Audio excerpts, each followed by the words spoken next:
Hello friends, welcome to all of you in Jeevan education. एक बार फिर से आप सबका स्वागत है जीवन एजुकेशन के इस ऑनलाइन प्लेटफॉर्म पर।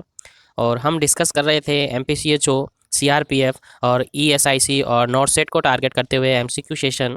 और उसके अंदर हमने फर्स्ट सेशन, फिर सेकंड सेशन और आज हम थर्ड सेशन डिस्कस करने वाले हैं।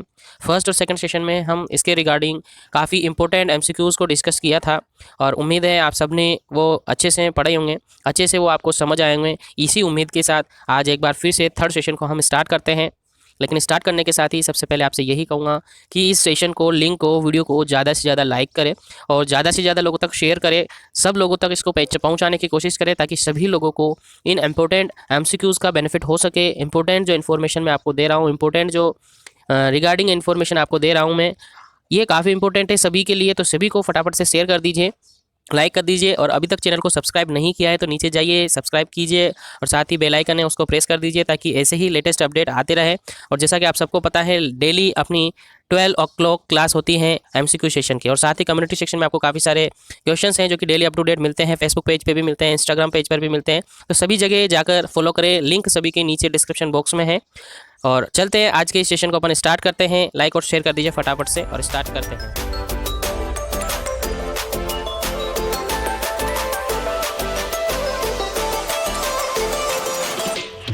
तो फ्रेंड्स, हम डिस्कस कर रहे थे थर्ड सेशन को और थर्ड सेशन को स्टार्ट करते हैं। लाइक और शेयर कर दीजिए फटाफट से। और थर्ड सेशन का आज का अपना फर्स्ट क्वेश्चन है जो कि आपके सामने है। वही रूल आपका रहेगा, हमारा रहेगा कि क्वेश्चंस को आपको देखना है, उसके बाद नीचे ऑप्शन दिए हुए हैं, उसके लिए मैं आपको टाइमिंग दूंगा, उसके बाद आपको आंसर देना है, उसके बाद उसका राइट आंसर मैं आपको बताऊंगा और उससे जुड़ी हुई जो इंपॉर्टेंट की पॉइंट है वो मैं आपको बताऊंगा। तो स्टार्ट करते हैं। पहला क्वेश्चन आपके सामने है, all are include in hypertensive disorder of pregnancy except. Question है, बहुत ही अच्छा क्वेश्चन है और काफ़ी बार पूछा हुआ है, एमपीसीएचओ में पूछा हुआ है, अदर सीएचओ में भी ये क्वेश्चन पूछा हुआ है। All are included in hypertensive disorder of pregnancy except, यानी कि ऐसे हाइपरटेंसिव डिसऑर्डर जो कि प्रेगनेंसी में होते हैं बट इसमें लिखा हुआ है एक्सेप्ट, यानी कि जो प्रेगनेंसी के अंदर नहीं होता है उसको आपको आंसर देना है। आंसर आपके सामने है, ऑप्शन आपके सामने, आंसर देना है। चार ऑप्शन आपके सामने है। ऑप्शन नंबर ए है pre eclampsia, option number B है chronic hypertensive with superimposed pre eclampsia, C option है जेस्टेशनल हाइपरटेंशन और डी ऑप्शन है नन ऑफ दी। फटाफट से आंसर बता दीजिएगा क्या इसका राइट आंसर है। ऐसा हाइपरटेंशन डिसऑर्डर जो कि प्रेगनेंसी में नहीं होता है, क्योंकि इसमें एक्सेप्ट पूछा हुआ है आपसे, तो एक्सेप्ट मीन्स जो नहीं होता है वो निकालना है। यदि इसमें एक्सेप्ट नहीं होता तो फिर जो होता है वो बताना था, लेकिन एक्सेप्ट है तो ऐसी बात आपको ध्यान रखें। क्वेश्चन के पीछे कहीं ना कहीं एक्सेप्ट लिखा हुआ है तो वो आपको एक्सेप्ट करना है, निकालना है। तो फटाफट से निकाल दीजिए कौन सा नहीं होता है। जी बिल्कुल राइट आंसर इसका option number D, none of the above. बिल्कुल राइट आंसर है option number D, none of the above. Because आप सबने पढ़ा होगा प्री इक्लेम्सिया, आप ओबीजी में अच्छे तरीके से पढ़ते हो प्री इक्लेम्सिया, ठीक है। हाइपरटेंसिव डिसऑर्डर है जेस्टेशनल हाइपरटेंशन के अंदर, ठीक है। तो प्री इक्लेम्सिया प्रेगनेंसी के अंदर एक तो जेस्टेशनल हाइपरटेंशन आता है, जेस्टेशनल हाइपरटेंशन आता है, उसके बाद प्री इक्लेम्सिया आता है, उसके बाद इक्लेम्सिया आता है। तीनों ही उसके अंदर आते हैं, तो देख लीजिएगा जेस्टेशनल हाइपरटेंशन आता है, प्री इक्लेम्सिया आता है और प्री इक्लेम्सिया आता है, इक्लेम्सिया भी आता है। तो ये तीनों ही इसके अंदर होते हैं और अदर ऑप्शन भी नहीं है, तो नन ऑफ दी अबव, यानी इनमें से कोई नहीं है, ठीक है। राइट आंसर हो गया डी। चलिए बात करते हैं अपन नेक्स्ट क्वेश्चन की। बहुत ही अच्छे क्वेश्चन है ये और काफ़ी बार पूछे हुए हैं, रिपीटेड क्वेश्चन है, तो इनको समझने की कोशिश करना है, याद रखने की कोशिश करना है। हो सकता है नेक्स्ट जो भी एग्जाम आप दे उसमें ये आ जाए। चलिए बात कर रहे हैं नेक्स्ट क्वेश्चन की। How many week does a typical pregnancy last, यानी कि एक टिपिकली प्रेगनेंसी है जो कि लास्ट हो जाती है, वो क्या है। आंसर आपको देना है। ऑप्शन आपके सामने है 40 वीक्स, ऑप्शन बी है 38 वीक्स, ऑप्शन सी है 42 वीक्स, ऑप्शन डी है 44 वीक्स। 40 वीक, 38 वीक, 42 वीक और 44 वीक, यानी कि how many week does a typical pregnancy last, यानी कि कोई सी भी टिपिकल प्रेगनेंसी है वो लास्ट किस वीक तक जाकर टर्मिनेट हो जाएगी या कंप्लीट हो जाएगी, वो आपसे पूछा हुआ है। तो आंसर आपके सामने है, आंसर बताना है और उम्मीद है आप सबको इसका आंसर पता है। तो देख लीजिएगा आंसर आपके सामने, फटाफट से आंसर कमेंट कर दीजिएगा। क्या 40 वीक है, 38 वीक है, 42 वीक है और 44 वीक है। तो ये क्वेश्चन है एमपीसीएचओ में पूछा हुआ है। जी बिल्कुल, और इसका राइट आंसर हो जाता है ऑप्शन नंबर ए। ऑप्शन नंबर ए इसका बिल्कुल राइट हो जाता है 40 वीक्स। अब आपके माइंड में एक डाउट हो जाएगा कि सर हम तो 42 लगाया है, हम तो 42 राइट मानते हैं। बिकॉज 40 इसलिए, देखिए समझने की कोशिश करना है। अपन नॉर्मली आइडियली ये कहते हैं कि एक प्रेगनेंसी है वो 37 से 42 वीक्स तक इसकी ईडीटी हो सकती है, यानी कि 37 के बाद कभी भी डिलीवरी पॉसिबल है और 42 के पहले, यानी इसके पहले है, यानी 37 से 42 के बीच में है तो ये एक टर्म प्रेगनेंसी है। यदि पहले डिलीवरी होती है तो वो प्री टर्म होता है, और बाद में होती है तो पोस्ट टर्म हो जाती है, यानी प्री टर्म और पोस्ट टर्म हो जाती है। यदि इसके अंदर है तो वो टर्म कंडीशन है। और यहाँ पर पूछा है कि एक टिपिकल प्रेगनेंसी लास्ट हो जाती है, तो उसका राइट आंसर हो जाता है 40। क्योंकि कोई सी भी प्रेगनेंसी अपन दोनों का यदि एवरेज अपन निकालते हैं, दोनों का यदि अपन एवरेजन मानते हैं वीक को, तो 40 वीक्स ही आंसर आता है। आप एवरेज करके देख ले, दोनों को प्लस करके 2 से डिवाइड करेंगे तो ये समथिंग आ जाता है 39 पॉइंट कुछ आता है, यानी कि 40 वीक्स इसका राइट आंसर हो जाता है। काफ़ी लोग 42 भी लगा के आएंगे, लेकिन हाँ हो सकता है ये सही है, लेकिन जो एग्जाम हुआ था उसके अंदर भी यही है, और आई थिंक यही इसका राइट आंसर है। 40 वीक ही आएगा, एक टिपिकल प्रेगनेंसी का लास्ट है। ठीक है, आई थिंक समझ गए होंगे। फिर भी डाउट है तो कमेंट सेक्शन आपके लिए खाली है, आप उसमें कमेंट कर सकते हैं, आपके डाउट को क्लियर किया जाएगा। अभी नहीं, डायरेक्ट इसमें नहीं करूँगा, तो फिर अगली नेक्स्ट अपनी क्लास होगी कल की, तो उसमें आपके डाउट को क्लियर कर दूंगा। डोंट वरी, बट समझने की कोशिश करना, जो क्वेश्चंस पूछा जा रहा है उसके अकॉर्डिंग उसका आंसर राइट है। ठीक है, चलिए बात करते हैं अपन नेक्स्ट क्वेश्चन की। नेक्स्ट क्वेश्चन आपके सामने है, world wide most common problem during pregnancy is, यानी पूरे वर्ल्ड के अंदर एक ऐसी प्रॉब्लम जो कि प्रेगनेंसी के अंदर मोस्ट कॉमन प्रॉब्लम है। Normally most common problem in pregnancy that, नीचे आपको ऑप्शन दे रखे हैं, आंसर आपको देना है। और ये क्वेश्चन है एमपीसीएचओ के अंदर पूछा हुआ है, और साथ ही राजस्थान सीएचओ का रिसेंटली जो एग्जाम हुआ है राजस्थान सीएचओ का, उसके अंदर भी ये पूछा हुआ है। तो आपको याद रखना है, और हो सकता है एमपीसीएचओ में डायरेक्टली ये पुटअप हो जाए, तो समझने की कोशिश करना है, आंसर आपको देना है। फटाफट से आंसर दीजिएगा। ऑप्शन ए है डायबिटीज़, ऑप्शन बी है प्रीक्लेम्शिया, ऑप्शन सी है UTI urinary tract infection, option D है आयरन डेफिशिएंसी एनीमिया। बहुत ही अच्छा क्वेश्चन है, और काफ़ी अच्छा क्वेश्चन है, और काफ़ी हद तक मुझे लगता है कि आप सबको ये आंसर पता है। तो आंसर दीजिएगा इसका फटाफट से, क्या इसका राइट आंसर हो जाता है। जी फटाफट से आंसर देना है। जी बिल्कुल राइट आंसर इसका ऑप्शन नंबर डी बिल्कुल राइट आंसर है, आयरन डेफिशिएंसी एनीमिया।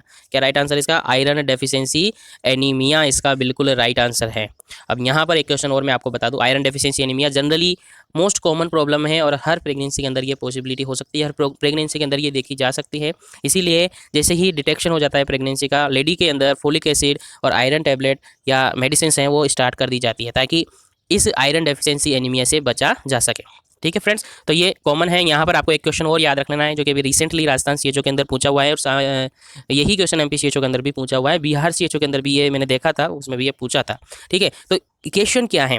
क्वेश्चन ये था कि एक लेडी है जो कि प्रेग्नेंट है, या फिर एक लेडी है, नॉर्मल लेडी है, उसके अंदर हीमोग्लोबिन का कंसंट्रेशन या हीमोग्लोबिन का अमाउंट कितना कम हो जाएगा तब उसको एनीमिक कहा जा सकता है। ये क्वेश्चन राजस्थान सीएचओ में बहुत ही अच्छी तरीके से पूछा था। तो उसके अंदर नॉर्मली काफ़ी सारी गाइड्स वगैरह में, बुक्स वगैरह में लिखा हुआ है 10 ग्राम पर डीएल के हिसाब से, है ना, कि 10 ग्राम से कम होते ही हम कह देते हैं कि वो एनीमिक हैं। बट आपको एक्यूरेट आंसर याद रखना है, लेस देन 11 ग्राम पर डीएल है तो इसका राइट आंसर है ये एनीमिक हो जाएगा। ये लेडी क्या हो जाएगी? एनीमिक हो जाएगी। लेस देन 11 ग्राम पर डीएल, इससे कम हो जाता है, 11 से कम हो जाता है तो वो एनीमिक होती है। राजस्थान सीएचओ के अंदर आया था तब भी यही माना था, एमपी सीएचओ के अंदर आया है तब भी यही माना है। बाकी थोड़ा सा अल्ट्रेशन हो सकता है, अलग अलग बुक्स में ये किसी में 11 दे रखा है, किसी में 10 दे रखा है, बट आप याद रखें 11 ग्राम पर डीएल करेक्ट आंसर है। ठीक है, चलिए अपन बात करते हैं नेक्स्ट क्वेश्चन की। नेक्स्ट क्वेश्चन आपके सामने है, बहुत ही अच्छा क्वेश्चन है।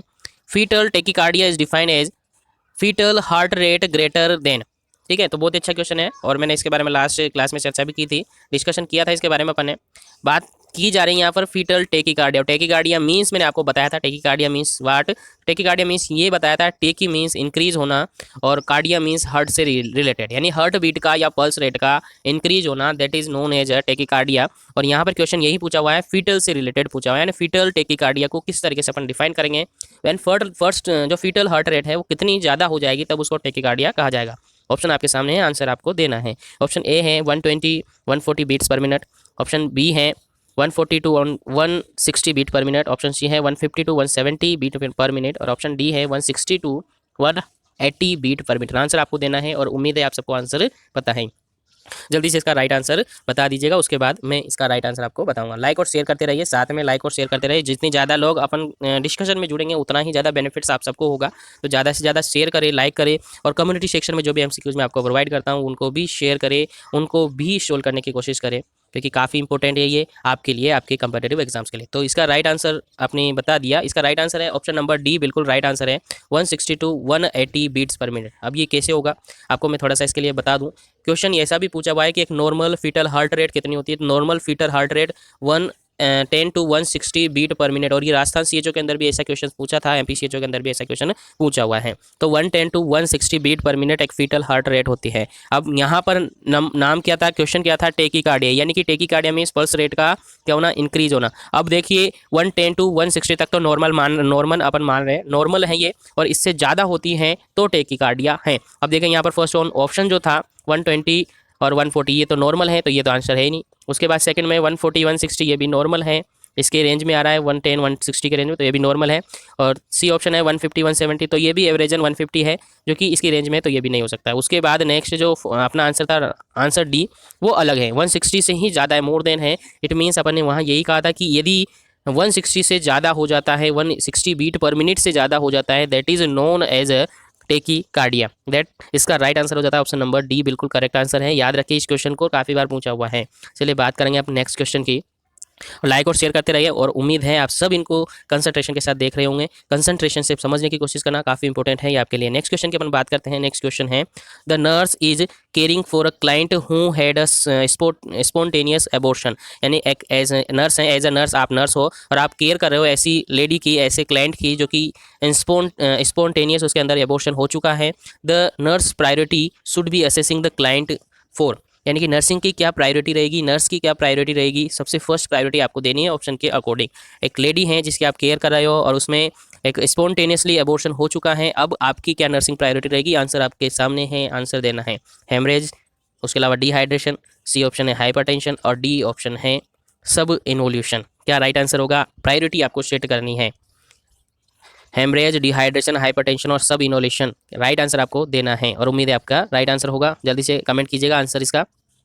जी, इसका बिल्कुल राइट आंसर हो जाता है ऑप्शन नंबर ए, बिल्कुल राइट आंसर हो जाता है ऑप्शन नंबर ए, बिल्कुल राइट आंसर हो जाता है हेमरेज। क्योंकि लेडी के अंदर क्या हुआ है, स्पॉन्टेनियसली एबॉर्शन हो चुका है, और स्पॉन्टेनियसली एबॉर्शन हुआ है तो ब्लीडिंग होने के चांसेस हैं, और bleeding that can cause the shock और that can cause the death. ठीक है, इट मीन समझ रहे हो, ज़्यादा ब्लीडिंग हो जाएगी तो लेडी शोक में जा सकती है, और शोक के बाद वो डेथ भी हो सकती है। तो फर्स्ट प्रायोरिटी आपकी यही रहेगी। डिहाइड्रेशन है तो डिहाइड्रेशन कंट्रोल किया जा सकता है, बाद की प्रायोरिटी है। हाइपरटेंशन भी बाद में है और सब इनोलेशन भी बाद में है। तो हेमरेज सबसे फर्स्ट प्रायोरिटी रहेगी आपकी इस क्वेश्चन के अंदर। तो फर्स्ट ऑप्शन इज बिल्कुल राइट करेक्ट आंसर है। चलिए बात करते हैं अब नेक्स्ट क्वेश्चन की। और नेक्स्ट क्वेश्चन आपके सामने है जिसके बारे में अपन थोड़ी देर पहले डिस्कस किया। यदि कंसंट्रेशन के साथ आप देख रहे हैं तो बिल्कुल ये क्वेश्चन आपका राइट रहेगा। क्वेश्चन है, women who has a haemoglobin level below, यहाँ पर ब्लैंक है, यहाँ पर आपको फिलअप करना है, at any time during the pregnancy is considered to be suffering from severe anaemia. Question बहुत अच्छा है, आपको समझने की कोशिश करना, उसके बाद मैं आपको समझाता हूँ। ऑप्शन आपके सामने है 10 to 11 ग्राम पर डीएल, ऑप्शन बी है 7 to 9 ग्राम पर डीएल, ऑप्शन सी है लेस देन 7 ग्राम पर डीएल, ऑप्शन डी है 12 to 14 ग्राम पर डीएल। क्या इसका राइट आंसर होगा, आंसर आपको दे देना है, फटाफट से आंसर दे दीजिएगा। एक वोमेन है, एक लेडी है जिसका हीमोग्लोबिन लेवल कितना बिलो हो जाएगा कि उसकी प्रेगनेंसी को कंसिडर किया जाएगा एक सीवियर एनीमिक। ठीक है, यानी he is suffering from the severe enema, कौन सी हेमोग्लोबिन लेवल होगी, ऑप्शन आपके सामने, आंसर आपको देना है, जल्दी से आंसर कीजिएगा, बिल्कुल राइट आंसर आपको देना है, और उम्मीद है आप सबका राइट आंसर होगा। बिल्कुल राइट आंसर इसका ऑप्शन नंबर सी बिल्कुल राइट आंसर है, ऑप्शन नंबर सी बिल्कुल राइट आंसर है जी, ऑप्शन नंबर सी ही बिल्कुल राइट आंसर है। क्यों राइट आंसर है, क्योंकि यहाँ पर मेंशन किया है सीवियर एनीमा, ये मेंशन नहीं किया है कि उसको कंसीडर करेंगे एक एनीमिक कंडीशन में, तो एनीमिक नहीं सीवियर, यानी कि सीवियर मींस जितना हीमोग्लोबिन कम होगा, जितना हीमोग्लोबिन कम होगा उतना ही उसकी सीवियरिटी, एनीमा की ये जो एनीमिया है उसकी सीवियरिटी बढ़ती रहेगी, बढ़ती जाएगी। तो यहाँ सबसे लेस देन जो हीमोग्लोबिन है वो 7 है, 7 से लेस देन बता रहा है, तो सीवियरिटी किस में ज़्यादा होगी, इसी में ज़्यादा होगी। और जैसा कि अपने लास्ट कहा था मैंने कि इफ़ 11 ग्राम पर डीएल से भी लेस देन हो जाती हैं हीमोग्लोबिन तो वो एनीमिक हो जाता है, एनीमिक कंसिडर कर लिया जाता है। अब यहाँ पर सीवियरिटी की बात की जा रही है तो सबसे कम जो हीमोग्लोबिन लेवल है वही सीवियरिटी की ओर होगा, तो इसका बिल्कुल राइट आंसर हो जाता है ऑप्शन नंबर सी, बिल्कुल राइट आंसर है। उम्मीद है आपको समझ आ रहे होंगे, लाइक और शेयर करते रहे। चलिए नेक्स्ट क्वेश्चन की बात करते हैं। नेक्स्ट क्वेश्चन है, the following should be tested at every ANC, antenatal care. ठीक है, एंटीनेटल केयर के अंदर या एंटीनेटल काउंसलिंग के अंदर कह सकते हैं, उसके अंदर कौन कौन से टेस्ट हैं जो कि किए जाते हैं। और रिसेंटली राजस्थान सीएचओ के अंदर भी सेम क्वेश्चन पुटअप हुआ है, सेम क्वेश्चन एमपी सीएचओ के अंदर पुटअप हुआ है। हो सकता है वापस से एमपी सीएचओ के अंदर सेम क्वेश्चन पुटअप हो सके, और हो सकता है जो 27 फरवरी को जो बिहार सीएचओ का एग्जाम है उसमें सेम क्वेश्चन ये पूछा जा सके। तो आंसर आपको देना है फटाफट से, क्या इसका राइट आंसर होगा। ऑप्शन ए है हीमोग्लोबिन, यूरिन शुगर और HCG, ऑप्शन बी है हीमोग्लोबिन, ब्लड और यूरिन शुगर, ऑप्शन सी है haemoglobin, urine sugar and protein, option D है हीमोग्लोबिन हीमोग्लोबिन, यूरिन, शुगर और HPL। आंसर आपको देना है, क्या इसका राइट आंसर होगा। जल्दी से आंसर दे दीजिएगा, इसका राइट आंसर आपको देना है। तो इसका बिल्कुल राइट आंसर हो जाता है ऑप्शन नंबर सी, बिल्कुल राइट आंसर हो जाता है हीमोग्लोबिन, यूरिन, शुगर और प्रोटीन। हीमोग्लोबिन, यूरिन, शुगर और प्रोटीन है जो कि एवरी ANC करते हैं, तो उसके अंदर चेक किया जाता है, टेस्ट किया जाता है कि इनका लेवल बढ़ तो नहीं रहा है, कम तो नहीं हो रहा है, एबनॉर्मल तो नहीं है या फिर अल्टर तो नहीं है। तो सारा चेक करते हैं इसके अंदर क्या क्या, हीमोग्लोबिन, यूरिन, शुगर और प्रोटीन। और अभी जो राजस्थान सीएचओ के अंदर पूछा हुआ क्वेश्चन था उसके अंदर इस प्रोटीन की जगह क्या लिखा हुआ था, एल्बुमिन लिखा हुआ था। क्या लिखा हुआ था, एल्बुमिन। बाकी ये दोनों ऑप्शन के अंदर थे, प्रोटीन की जगह एल्बुमिन थे, और इसी में कंफ्यूजन हो गया, काफ़ी सारे स्टूडेंट कुछ और दूसरा आंसर लगा कर आ गए। तो कंफ्यूजन नहीं होना, एल्बुमिन भी एक प्रोटीन है, तो इसका बिल्कुल राइट आंसर है। तीनों टेस्ट किए जाते हैं एवरी ANC में, ठीक है। हीमोग्लोबिन, उसके अलावा यूरिन, शुगर, उसके अलावा प्रोटीन या फिर एल्बुमिन टेस्ट किए जाते हैं। उम्मीद है समझ आ गया होगा। चलिए बात करते हैं अपन नेक्स्ट क्वेश्चन की। नेक्स्ट क्वेश्चन आपके सामने है, आंसर आपको देना है, और इस क्वेश्चन को भी अपन थोड़ी देर पहले डिस्कस कर चुके हैं, तो इसका भी राइट आंसर आपको देना है। इक्लेम्शिया आपसे पूछा हुआ है, और इक्लेम्शिया का आंसर आपको देना है। इक्लेम्शिया का मीनिंग क्या होता है, ऑप्शन आपके सामने, प्रीक्लेम्शिया प्लस कन्वर्जन, ठीक है, उसके ब्रैकेट में भी लिया हुआ है हाइपरटेंशन, प्रोटीनूरिया और कन्वर्जन। उसके अलावा सेकंड ऑप्शन है हाइपरटेंशन, कन्वर्जन, सी ऑप्शन है हाइपरटेंशन, प्रोटीनूरिया, ऑप्शन डी है प्रीक्लेम्शिया और हाइपरटेंशन। क्या इसका राइट आंसर है, राइट आंसर आपको देना है। फटाफट से अपना अपना आंसर दे दीजिएगा, क्या इसका राइट आंसर हो सकता है और क्या इसका राइट आंसर है। उम्मीद है आप सबको इसका आंसर पता है, क्योंकि मैंने थोड़ी देर पहले आपको बताया है प्रीक्लेम्शिया और जेस्टेशनल हाइपरटेंशन वाट क्या होती हैं, वो आपको आंसर पता होगा। तो याद रखिए इसका आंसर क्या होगा, फटाफट से आंसर कमेंट कर दीजिए, क्या इसका राइट आंसर है। तो जल्दी से आंसर दीजिएगा, इसका क्या राइट आंसर है। इसका बिल्कुल राइट आंसर है ऑप्शन नंबर ए। ऑप्शन नंबर ए इसका बिल्कुल राइट आंसर है। इसके अंदर प्रीक्लेम्शिया होता है, साथ में कन्वर्जन होता है। अब प्रीक्लेम्शिया मींस मैंने आपको बताया gestational hypertension, that pregnant condition के अंदर यदि हाइपरटेंशन होता है, क्या होता है, हाइपरटेंशन होता है। इट मीन्स यदि बीपी का इंक्रीजमेंट होता है, यदि बीपी इंक्रीज हो जाती है, कितनी इंक्रीज हो जाती है, इक्वल और ग्रेटर देन 140/90, कितना ग्रेटर देन या मोर देन 140/90 mmHg हो जाता है आफ्टर 20 वीक। याद रखिए आफ्टर 20 वीक, यानी 20 वीक के बाद 20 week of gestation, 20 week of gestation, if BP increase equal or more than 140/90 mm of Hg, that considered as a gestational hypertension. It mean समझ गए होंगे, यदि 20 वीक के बाद, प्रेगनेंसी के 20 वीक के बाद यदि ब्लड प्रेशर है 140/90 mm of Hg से ज़्यादा हो जाता है, that considered as a gestational hypertension, ठीक है। अब उसके बाद आगे क्लासीफाई करें, अगर यदि कोई लेडी प्रेग्नेंट है और उसके अंदर जेस्टेशनल हाइपरटेंशन है, इट मींस अपन कह सकते हैं कि यदि उसके अंदर हाइपरटेंशन है, और हाइपरटेंशन मींस मैंने आपको बताया यदि बीपी 140/90 mm of Hg से ज़्यादा है तो वो हाइपरटेंशन है, और प्रेगनेंसी कंडीशन है इसलिए जेस्टेशनल हाइपरटेंशन कहेंगे। और उसी के साथ यदि प्रोटीनूरिया है और साथ ही उसके अंदर ईडिमा है और ये सी सिचुएशन है, तीनों एक साथ मिले तो उस कंडीशन को प्रीक्लेम्शिया कहेंगे। क्या कहेंगे, प्री इक्लेम्शिया कहेंगे, ठीक है। याद रखना ये क्वेश्चन भी पूछा हुआ है एग्जाम में। और यदि इसके साथ लेडी को सीजर या कन्वर्जन आ जाता है, क्या आ जाता है, सीजर या कन्वर्जन आ जाता है, दैट इसको कह सकते हैं, कंसिडर कर सकते हैं अपन इक्लेम्शिया। तो इट मीन्स आप समझ गए होंगे जेस्टेशनल हाइपरटेंशन का मीनिंग क्या होता है। तो जेस्टेशनल हाइपरटेंशन मींस डायरेक्टली आपको याद रखना है केवल बीपी इंक्रीज रहेगा, यानी कि हाइपरटेंशन होगा। उसके अलावा प्री क्लेम्शिया की यदि अपन बात करें तो प्री क्लेम्शिया मींस हाइपरटेंशन होगा, साथ में उसको प्रोटीनूरिया होगी, साथ में उसको ईडिमा होगा, ठीक है। और इक्लेम्शिया की यदि अपन बात करें तो इक्लेम्शिया मींस हाइपरटेंशन होगा, उसका प्रोटीनूरिया होगी, ईडिमा उसके अंदर होगा और साथ ही उसके अंदर कन्वर्जन होंगे। It means upon directly definition की यदि बात करें तो अपन ऐसा कह सकते हैं, eclampsia is defined as a pre-eclampsia associated with the eclampsia is defined as a pre-eclampsia associated with seizure या convulsion, यानी कि pre-eclampsia है और किसके साथ है, convulsion और seizure उसके साथ में हो रहे हैं, that condition is known as a eclampsia, ठीक है। समझ आ गया होगा, डेफिनेशन मैंने बता दिया आपको। यदि केवल हाइपरटेंशन है that known as a gestational hypertension, और हाइपरटेंशन के साथ प्रोटीनूरिया और एडिमा हो जाता है दैट प्रीक्लेम्शिया, और प्रीक्लेम्शिया के साथ प्रीक्लेम्शिया यानी कि तीनों फीचर्स आ रहे हैं, तीनों कंडीशन आपको शो हो रही है। उसके बाद यदि कन्वर्जन आने लग जाते हैं लेडी को, दैट नोन एज इक्लेम्शिया, और यहाँ पर वही है लिखा हुआ है। फर्स्ट ऑप्शन मैंने राइट बताया, तो बिल्कुल राइट आंसर है। प्रीक्लेम्शिया हुआ है, साथ में उसमें कन्वर्जन आ रहा है। समझ गए होंगे, प्रीक्लेम्शिया मींस मैंने बताया तीनों सिम्टम हाइपरटेंशन, प्रोटीनूरिया और ईडिमा तीनों होंगे और साथ में कन्वर्जन है, तो वो क्या कहलाएगा, इक्लेम्शिया कहलाएगा। दैट ये सारा आपको क्लियर हो गया होगा, उम्मीद है आपको समझ आ गया होगा। फिर भी डाउट है तो नीचे कमेंट सेक्शन में आप बता दीजिएगा, उसके बाद मैं आपको उसको बिल्कुल करेक्टली आपको बता दूंगा, परेशान नहीं हो। चलिए अपन बात करते हैं नेक्स्ट क्वेश्चन की। बहुत ही अच्छा क्वेश्चन आ रहा है और ये क्वेश्चन काफ़ी बार मैं आपको बता चुका हूँ इस क्वेश्चन के बारे में, तो राइट आंसर आपको देना है। क्वेश्चन है प्लस पोलियो इम्यूनाइजेशन कवर, यानी प्लस पोलियो इम्यूनाइजेशन करवाया जाता है। आपने भी पिलाया होगा, आपने भी इस प्रोग्राम के अंदर, इम्यूनाइजेशन प्रोग्राम के अंदर पार्टिसिपेट किया होगा एट द टाइम कॉलेज, जब आप पढ़ रहे थे, कॉलेज में एजुकेशन ले रहे थे, तो उस टाइम में काफ़ी बार आपको जाना पड़ा होगा 3 दिन तक। तो आपको आंसर देना है क्या इसका राइट आंसर है। ऑप्शन है 0 to 5 year children, option B है 0 to 1 year children, option C है 1 to 5 year children, option D है 0 to 5 ईयर चिल्ड्रन। आंसर आपको देना है क्या इसका राइट आंसर होगा। जी बिल्कुल राइट आंसर इसका ऑप्शन नंबर ए। सब जानते हैं आप 0 to 5 ईयर यानी कि बर्थ के बाद 5 साल तक के बच्चों को पोलियो की ड्रॉप आप पिलाते हैं, ओरली 2 ड्रॉप्स ओरली पिलाते हैं। ठीक है, याद रखना है, ड्रॉप भी याद रखना है, ओरल रूट भी याद रखना है, और डोज भी आपको याद रखना है। ये भी काफी बार एग्जाम में पूछा हुआ है। चलिए बात करते हैं नेक्स्ट क्वेश्चन के। नेक्स्ट क्वेश्चन आपके सामने है।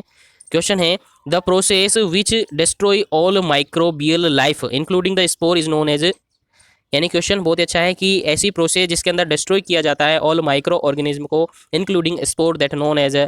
ऑप्शन आपके सामने, आंसर आपको देना है। डिसइंफेक्टेंट कहेंगे, डिसइंफेक्शन कहेंगे, एंटीसेप्सिस कहेंगे, या फिर डीओ डी और नेक्स्ट ऑप्शन है सी ऑप्शन है डीओडोराइजेशन। उसके अलावा थर्ड ऑप्शन, फोर्थ ऑप्शन है स्टेरिलाइजेशन। क्या इसका राइट आंसर है, आंसर आपको देना है। ऑप्शन डिसइंफेक्शन, एंटीसेप्टिक, डिओडाइजेशन और उसके अलावा स्टेरिलाइजेशन। राइट आंसर आपको बताना है, जल्दी से इसका राइट आंसर आप बताना, क्योंकि ये क्वेश्चन तो आपने पढ़ा ही पढ़ा होगा, क्योंकि स्टार्टिंग जैसे एंट्री हुई आपकी नर्सिंग में, पूरा क्वेश्चन में, पूरी नर्सिंग के अंदर ये चीज़ आपने पढ़ी होगी। तो राइट आंसर आपको देना है, गलत नहीं बताना है। जी बिल्कुल राइट आंसर इसका ऑप्शन नंबर डी बिल्कुल राइट आंसर है, स्टेरिलाइजेशन। देखिए, यदि केवल माइक्रो ऑर्गेनिज्म को डिस्ट्रॉय किया जा रहा है that known as a disinfection, और यदि स्पोर उसमें इंक्लूड हो जाते हैं, स्पोर उसको उसमें इंक्लूड हो जाता है, दैट नोन एज स्टेरिलाइजेशन। याद रखिए, छोटे छोटे की पॉइंट्स से आपको याद रखने हैं लाइफ लॉन्ग, क्योंकि जब तक आप नर्सिंग फील्ड में से जुड़े हो, जैसे ही नर्सिंग फील्ड से जुड़े हो, ये पॉइंट आपको याद रखने ही रखने हैं। और थोड़ा सा ट्रिक माइंड में याद रखें, थोड़ा कॉन्सेप्ट आप माइंड में याद रखना है, बाकी कुछ भी नहीं है, आप समझने की कोशिश करें। चलिए बात करते हैं नेक्स्ट क्वेश्चन की। नेक्स्ट क्वेश्चन आपके सामने है JSY इज एक्रोनिम्स फॉर, किसके लिए JY का फुल फॉर्म आपको लिखना है, फुल फॉर्म आपको बताना है JSY का। ऑप्शन है जननी सुरक्षा योजना, ऑप्शन बी है जीवन सुरक्षा योजना, ऑप्शन सी है जीवन शक्ति योजना, ऑप्शन डी है जन सुरक्षा योजना। बहुत ही अच्छा क्वेश्चन है और काफ़ी अच्छा आंसर इसका देना है आपको। जल्दी से आंसर बताइएगा क्या इसका राइट आंसर है। जी इसका बिल्कुल राइट आंसर हो जाता है ऑप्शन नंबर ए, बिल्कुल राइट आंसर हो जाता है। ऑप्शन नंबर ए इसका बिल्कुल राइट आंसर हो जाता है, जननी सुरक्षा योजना। काफ़ी बार पूछा हुआ है। इसी के साथ एक छोटी सी टर्म और आती है JSSY, ये भी क्वेश्चन पूछा हुआ है JSSY, तो इसका मीनिंग भी जननी शिशु सुरक्षा योजना। ठीक है, JSY जननी सुरक्षा योजना, इसमें केवल जननी और सुरक्षा योजना, यानी जननी यानी कि प्रेग्नेंट लेडी की सुरक्षा योजना है। उसके अलावा नीचे जो मैंने बताया JSSY जननी शिशु सुरक्षा, यानी जननी यानी मदर की भी और शिशु यानी कि उसके फीटस की यानी कि बेबी की भी सुरक्षा है। इसमें दोनों की सुरक्षा है, दोनों के लिए प्रोटेक्शन है, इसमें केवल जननी के लिए प्रोटेक्शन है। तो दोनों आपको याद रखना है, दोनों एक्रोनिम्स आपको याद रखना है। ठीक है, चलिए अपन नेक्स्ट क्वेश्चन की बात करते हैं। बहुत अच्छा क्वेश्चन है नेक्स्ट भी। क्वेश्चन है goitre is caused by deficiency of which hormone, किस हार्मोन की कमी से गोइटर जो एक डिजीज़ है, जो कि आपने पढ़ी होगी, एंडोक्राइन सिस्टम के रिगार्डिंग है, तो ये पढ़ी होगी आपने। और एंडोक्राइन सिस्टम के रिगार्डिंग मैंने काफ़ी सारे क्वेश्चंस पहले भी बताए हुए हैं सेशन के अंदर, तो वो याद रखिए। आपने नहीं देखा हो तो डिस्क्रिप्शन बॉक्स में लिंक मिल जाएगी, अपने चैनल पर जाकर आप वहाँ से प्ले लिस्ट में नर्सिंग एजुकेशन वाले जितने वीडियो है उनमें आप देख सकते हैं। तो goitre is caused by deficiency of which hormone, कौन से हार्मोन की कमी से ये होता है। ऑप्शन आपके सामने है इंसुलिन, एस्ट्रोजन, सीरोटोनिन और थायराइड। आंसर आपको देना है, फटाफट से आंसर आपको देना है। तो उम्मीद है आप सबको आंसर पता है। बिल्कुल राइट आंसर है इसका ऑप्शन नंबर डी, बिल्कुल राइट आंसर है थायराइड। थायराइड हार्मोन कहाँ से सिक्रेट होता है, थायराइड ग्लैंड से सिक्रेट होता है। T3 T4 आपने पढ़े होंगे, ठीक है, T3 और T4 जानते होंगे इसके बारे में आप, और काफ़ी अच्छे तरीके से आपने पढ़े होंगे। एंडोक्राइन सिस्टम में नहीं पढ़े तो बिल्कुल बहुत जल्दी आपको वो भी बता दिए जाएंगे, डोंट वरी। बट आप याद रखें अभी तक यहाँ से कि जो गोइटर एक डिजीज़ है उसका रीजन क्या बनता है, थायराइड हार्मोन, इसकी डेफिशिएंसी हो जाती है। थायराइड ग्लैंड से ये सीक्रेट होता है, इसकी डेफिशिएंसी हो जाती है तो गोइटर कोज हो जाता है। गोइटर मीन्स एक तरीके से आपकी नेक मसल से आपकी जो थायराइड ग्लैंड है कहाँ पर प्रेजेंट है, नेक में प्रेजेंट होती है, तो वहाँ पर ये होता है। इसी के साथ यदि यहाँ तो हार्मोन पूछा, यदि आपसे पूछा जाता है कि कौन सा आपका एलिमेंट है मिनरल्स के अंदर, तो वो भी आपसे पूछा जा सकता है। तो आप याद रखें इसी के साथ आयोडीन। ठीक है, तो आयोडीन की डेफिशिएंसी से भी गोइटर होता है, आयोडीन की डेफिशिएंसी से भी गोइटर होता है। मिनरल्स के अंदर आयोडीन की डेफिशिएंसी से भी क्या होता है, गोइटर होता है। याद रखें, गोइटर थायराइड और आयोडीन दोनों की डेफिशिएंसी से होता है, याद रखें, भूलना नहीं है।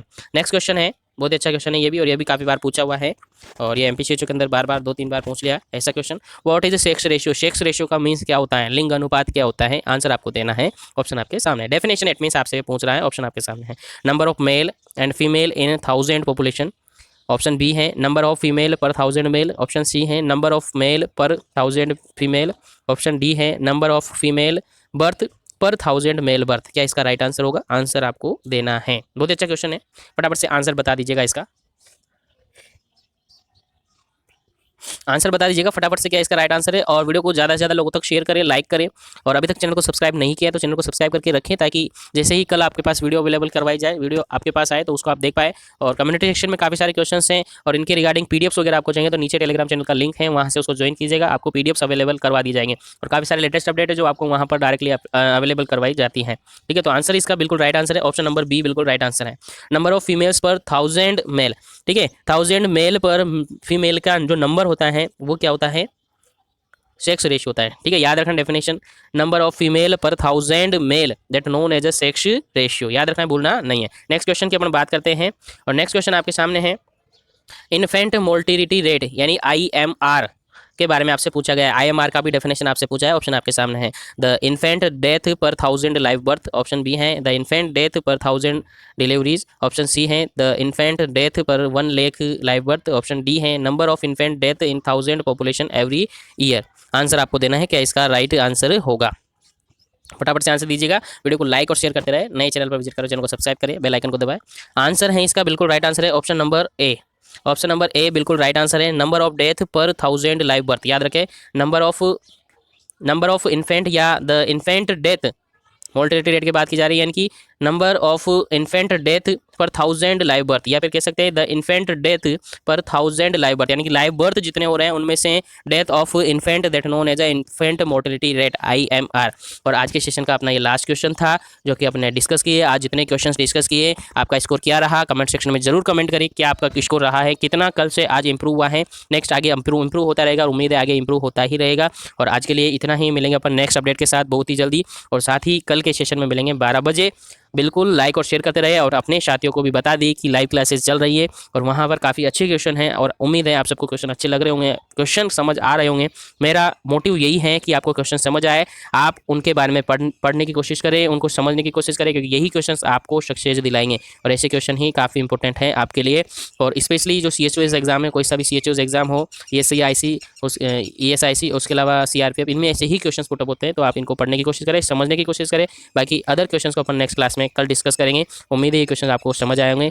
कमेंट सेक्शन में ज़रूर बताएं कि आपको क्वेश्चन अच्छे लगे या नहीं लगे, और क्वेश्चन का लेवल हाई करना है या लूज करना है। वैसे ये क्वेश्चन है सफिशिएंट है CHOS एग्जाम्स के लिए, ठीक है। बाकी ऐसे ही क्वेश्चन पूछे जाते हैं, आप सबने पेपर दिए होंगे, देखे होंगे। बाकी उम्मीद है आप सबको क्वेश्चन अच्छे लगे होंगे।